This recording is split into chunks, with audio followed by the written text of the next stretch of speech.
NEIR চালুর প্রতিবাদে রাজধানী আগারগাঁওয়ে বিটিআরসি কার্যালয়ের সামনে বিক্ষোভ করছেন মোবাইল ফোন ব্যবসায়ীরা। একই দাবিতে মাসখানেক আগেও তারা বিটিআরসি ভবন ঘেরাও করে দিনভর বিক্ষোভ করেছিলেন। দর্শক, সেখানে এই মুহূর্তে আছেন সহকর্মী পার্থ সাহা। আরও বিস্তারিত কিছু জানতে চলে যাচ্ছি তার কাছে। পার্থ, জানাবেন মোবাইল ফোন ব্যবসায়ীদের কর্মসূচির ব্যাপারে কি তথ্য আছে আপনার কাছে?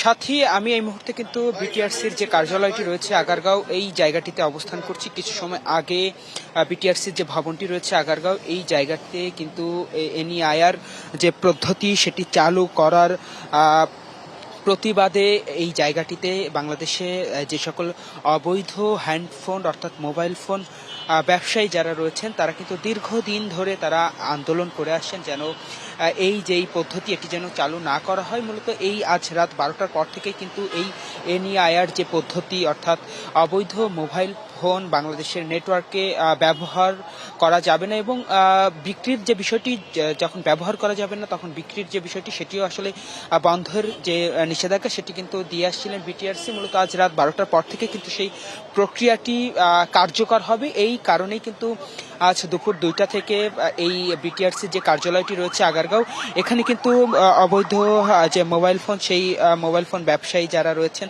তারা কিন্তু এখানে এসে অবস্থান করেন এবং পরবর্তীতে বিকাল 4টা নাগাদ তারা কিন্তু ভিতরে প্রবেশ করার চেষ্টা করে। এক পর্যায়ে বিটিআরসির কার্যালয়ে যারা দায়িত্ব রয়েছেন তারা কিন্তু ভিতরে প্রবেশ করতে বাধা দিলে তারা কিন্তু এই বিটিআরসি যে ভবনটি রয়েছে সেই ভবন কিন্তু ভাঙচুর করে। আমি যদি ভাঙচুরের যে দৃশ্য সেটি যদি একটু দেখানোর চেষ্টা করি, এই ভবনের বাহিরে যে কাচের আস্তরণ দিয়ে দেওয়া ছিল সেই আস্তরণগুলো কিন্তু এভাবেই ভেঙে টুকরো টুকরো করে ফেলা হয়েছে। মূলত এই যে 10 mm এর যে মোটা গ্লাস সেগুলোও কিন্তু আসলে অবৈধ মোবাইল ফোন ব্যবসায়ী যারা রয়েছে তারা কিন্তু একেবারেই ভেঙে গুড়িয়ে দিয়েছে এবং এই যে পরিস্থিতি সেটি কিন্তু নিয়ন্ত্রণে আনতে পুলিশ এবং সেনাবাহিনীর যে অবস্থান সেটি কিন্তু আমরা এখানে বর্তমানে অবস্থান করতে পারছি। এবং সাথে আপনার মাধ্যমে যদি একটু জানিয়ে রাখতে চাই, বিক্ষুব্ধ ব্যবসায়ী যারা এই বিটিআরসি ভাঙচুরের কর্মকাণ্ডে জড়িত ছিল তাদের মধ্যে কিন্তু 2 জনকে পুলিশ আটক করেছে জিজ্ঞাসাবাদের জন্য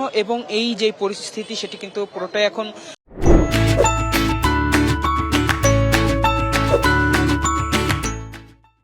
নিয়ন্ত্রণে রয়েছে। বিটিআরসির সামনে পুলিশ সেনাবাহিনীর সতর্ক অবস্থান রয়েছে। মূলত তারা বলছেন যে এই বিটিআরসির ভবনে যারা হামলা করেছে, ভাঙচুর করেছে তাদের চিহ্নিত করে বাংলাদেশের যে আইন সেই আইনের ধারায় এনে তাদেরকে কিন্তু শাস্তি প্রদান করা হবে এবং এই ব্যবসায়ী যারা রয়েছে মোবাইল ফোন ব্যবসায়ী অবৈধ যে মোবাইলগুলো অর্থাৎ আনঅফিসিয়ালি ফোন, সেই আনঅফিসিয়ালি ফোন যারা বিক্রি করেন তারা কিন্তু বিটিআরসিতে দীর্ঘদিন ধরে দাবি করে আসছেন যেন এই ফোন একটি সময় আরও তাদের যে সময় ছিল সেই সময়টি যেন বাড়িয়ে দেওয়া হয়, যেন বাহিরে থেকে যে মোবাইলগুলো বাংলাদেশে বর্তমান আনা হয়েছে ব্যবসায়ীরা এনেছিলেন সেগুলো।